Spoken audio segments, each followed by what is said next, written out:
Habang magpapatuloy po, Sir Diwa, itong binabanggit natin na inflation, yung unresolved corruption issues natin, anong possible risk po niyan long term sa ekonomiya po ng bansa natin kung hindi yan masusolusyonan pa ng gobyernong ito? Hanggang ngayon ay nagkakaroon pa rin tayo ng issue sa economic scarring noong pandemic, no? Remember, bumagsak po tayo sa 9.5, 9.6% noong pong 2020. Dapat po, para makabawi tayo doon sa malaking pagbagsak na yon, and that is the lowest, the biggest drop in the world, no?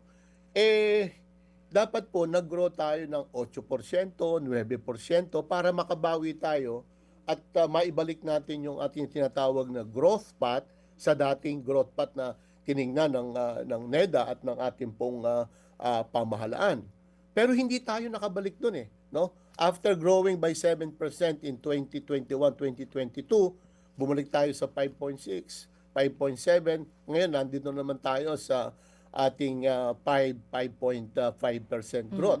So, hindi pa po natin nababawi yung pagbagsak nun. Ngayon, kung babagsak tayo ngayon 2025 and siguro a small recovery in 2026, depending on the resolution of those corruption cases, long term po, yung tinatawag po nating potential capacity, yung pong kaya nating lumago ng let's say 5% o 6%, nang hindi tumataas ang inflation sa Pilipinas, sa halip na yan po ay tumaas dahil siyempre nag-i-invest ka at gumaganda ang kalidad halimbawa ng public health and public education.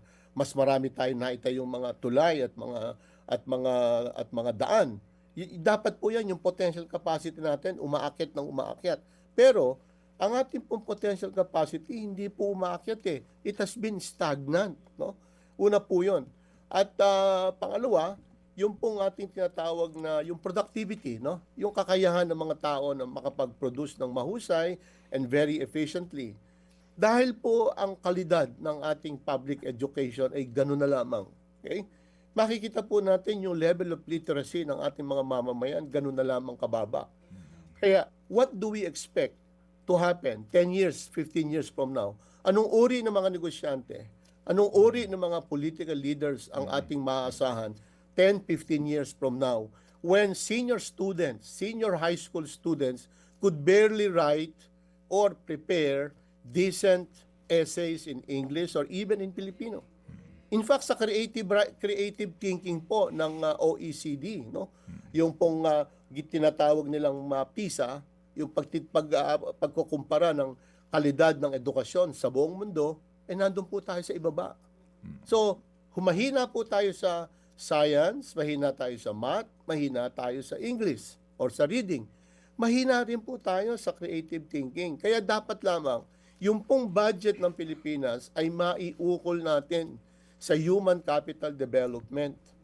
Napakaganda po ng ating demographic advantage sa Pilipinas. Bata pa po ang populasyon ng Pilipinas. Kaya unlike yung Thailand, halimbawa, Singapore, aging population yan. China, aging population. Tayo, we are still a very young population. If we are able to leverage on our young demographics, mabigyan sila ng sapat at mahusay na pamamahala, okay? At mahusay na kalidad ng ating edukasyon, wala pong tatalo sa Pilipinas. Kaya po natin yan. Kaya lang, dahil sa maling pamamahala at mga katiwalian here and there, nahuhuli po tayo sa ASEAN. Mga kapatid, brothers and sisters, saan ka pa? Dito na tayo sa totoo. Dito na tayo sa True FM. Mga kapatid, mag-subscribe and follow po kayo sa social media accounts ng True Network PH. Yan po kami, hanapin nyo lang True Network PH, Facebook, Instagram, YouTube, TikTok, and podcast. Mapa Apple or Spotify man yan, mahahanap nyo kami. Lahat ng mga napapanood at napapakinggan nyo po sa programa, nasa social media accounts namin yan. So paano mga kapatid? See you sa social media!